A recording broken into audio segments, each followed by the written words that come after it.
Hey guys, welcome back to 10 Minute Tuesday. Is that pretty good? Welcome to 10 Minute Tuesday. Welcome to 10 Minute Tuesday. And guys, this 10 Minute Tuesday is brought to you by Weatherby. And if Tuesday. you haven't checked out Weatherby's Tuesday, I couldn't get over that. If you haven't checked out Weatherby's guns, we've been shooting the Sorix for the last year and a half and absolutely love it. It's an Italian-made gun, hand-painted in the USA. They are pretty. They do run beautifully. You're going to love the guns, so go check them out. If you're looking to get a gun for a beginner or if you're looking for just another gun that you can kind of beat up and abuse that's going to run well, the Elements are incredible guns. They're extremely reliable, and they are for sure the best price gun you can buy for somebody that's starting out or if you just want another beater gun or whatever. So go check those out as well. This week for 10 Minute Tuesday, we're going to be talking a little bit about early goose since that is coming up for a lot of people listening to this podcast. And I thought we would just do a little bit of back and forth about some of the ins and outs of early goose hunting. So let's Wait, when is it open? Monday? Tuesday? Monday. Wednesday? Thursday? That just gets me. Whenever I hear somebody say that, like Monday, like that, well, I went over there on Monday. I'm like, I can't. I have to stop and take a minute to appreciate the Monday. Yeah. My favorite is DUI. washing. I need to wash that. Oh, washing's incredible. Yeah. Oh, just put that over there on the wash board. In the wash? In the wash board. Yeah. Yeah, you should hear Micah mix the R with the SH and do an Australian accent at the same time. The wash? It's crazy. You're washing it? Yeah. Oh, yeah, mate. I was washing it down by the river. It's nuts. Okay. Anyway. So, Joey, let's just talk a little bit about early season. When you're scouting right now, what are your favorite fields that you're looking for? Because one of the things that people will say to us all the time, well, what do you hunt then since nothing's pulled yet? You know, so if you're hunting a field, what are you looking for? Yeah, well, we are really fortunate in Minnesota to have zero wheat. Right. You know, that would be my number one is looking in wheat fields, you know. And so since we're fortunate with pretty much none here around the Twin Cities metro, out in western Minnesota and a little bit up north, not too much. And I'm sure down south, but I never go down south for early goose. I'm looking for oat fields, rye fields, and pretty much anything green. Alfalfa. Short grass. I was going to say grass. Literally just pasture. Grass field, hay field, whatever. Yep. Little ponds that they're going and visiting midday. You know, during this time of year, do you like hunting morning or do you like trying to like go a little later in the morning and hunt like a... It's absolutely the morning time for early goose. Someone just asked me that last week. It's not even a question, you know, because in early September, you can get 45 degrees or you can get 90 degrees. And so if you're waiting till 9 a.m. to go out there, those birds are going to be cooked by the time they hit the ground. So here's another great question people ask. Molt migrator day, Joey. It's a good question. You think it's a good question. I'll let you know if it is. Okay. Molt migrator day. What time do you expect to start seeing molts? I've seen them as early as 8 a.m. But it seems like the perfect window is anywhere between 9:30 and 11:30 is usually like primo time. Yep. But yeah, there's mornings. I don't know if the full moon's ever coincided on a migrator day. I feel like it has. I could be wrong though. I could really easily be wrong. So just bear with me here. You know, when they migrate overnight, I can't tell you how many times we've been setting up overnight or like early in the morning and you can hear geese flying overhead. Yeah. You know, you're going to smash them. Yeah. I think that said though, a lot of the time I feel like when I'm seeing molt migrators, at least in the air, it's like 9 or 9:30 a.m. That's like pretty spot on, I feel like. Yeah. Okay. So for early goose season, would you rather run a big spread or a little spread? Anytime I can run a smaller spread, I'm going to go for it. And you try to get as realistic as possible. Full bodies, small spread. Yeah. I mean, if you're molt migrating hunting, throw the kitchen sink at them. Sure. Right. And then have your really nice looking decoys where you want them to land. You know, like we always talk about. Yeah. And then have your silhouettes and not as nice full bodies further away. But yeah, I mean, if I'm not molt migrator hunting, I'm probably throwing 2 to 3 dozen, you know, tops. And I would just use nice looking full bodies. Yeah.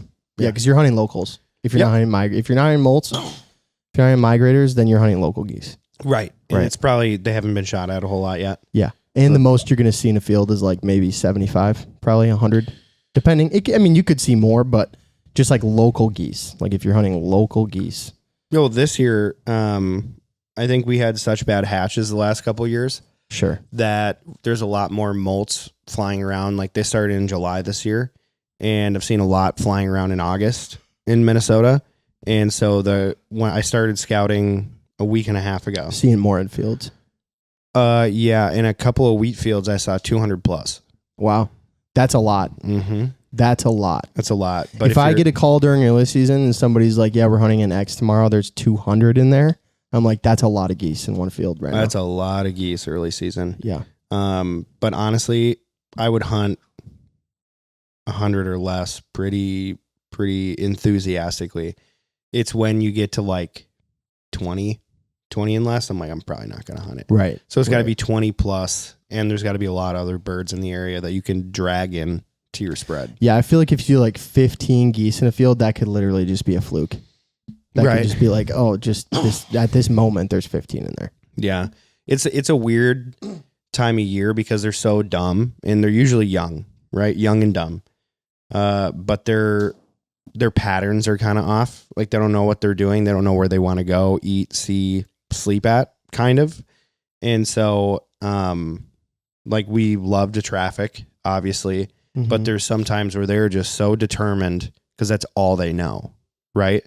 But then there's the other side of the spectrum where they're so dumb and so vulnerable, they'll fly into a tree row. Mm-hmm. You know, it's just knowing what kind of geese you're working with. What a kind of goose. What a kind of geese that you are working with that day, Mr. George. Yeah, sure. Mr. George, you pay him too much. Is there anything else that like pops in your head immediately about early goose hunting that you kind of want to touch on specifically? Kind of just like the calling. Yeah. I try to keep the calling pretty simple, especially if you're in an area where you're not getting a whole lot of migration going on. So like if you have the geese and they kind of stay there all year, like I can think of plenty of areas in the Pacific Northwest where they're not really migrating a whole lot. They're just staying in valleys. Yeah. And you're a good caller. Keep it really simple until, you know, the birds start to get wise to what you're doing, like the same spreads, the same type of calling. Because if you go out there on the first day of season and you're just quick spitting like a mofo, they're going to know what that sounds like the rest of the year. You know? Yeah. So like quick spit is like one of the most aggressive pressure notes you can do on a goose call. And so early season, you probably don't need to do that. You don't need to be blowing a wall of sound at them. You can probably get away with a lot of clucks and moans. But at the same time, if they're not coming to it, then switch up your arsenal and get a little faster on them. You know, it's all trial and error.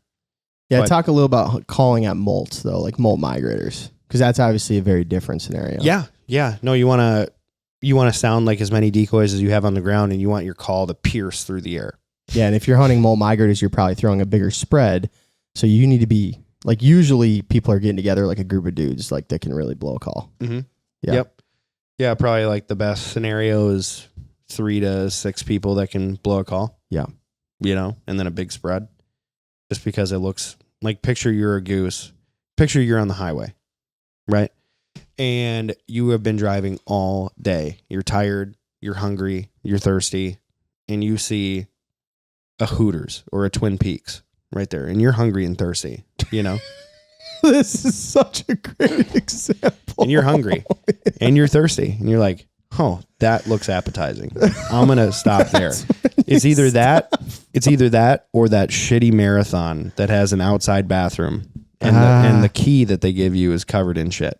Those are the two options. You're probably going to go to Twin Peaks. For sure. You know? Yeah, if it's between those two things, I'm definitely going to Twin Peaks. So now if you're a goose, if you see 15 decoys on the ground, you hear one goose going, rah, rah, rah. That's that shitty marathon, bro. That's that marathon. They got avian flu down there. Yeah.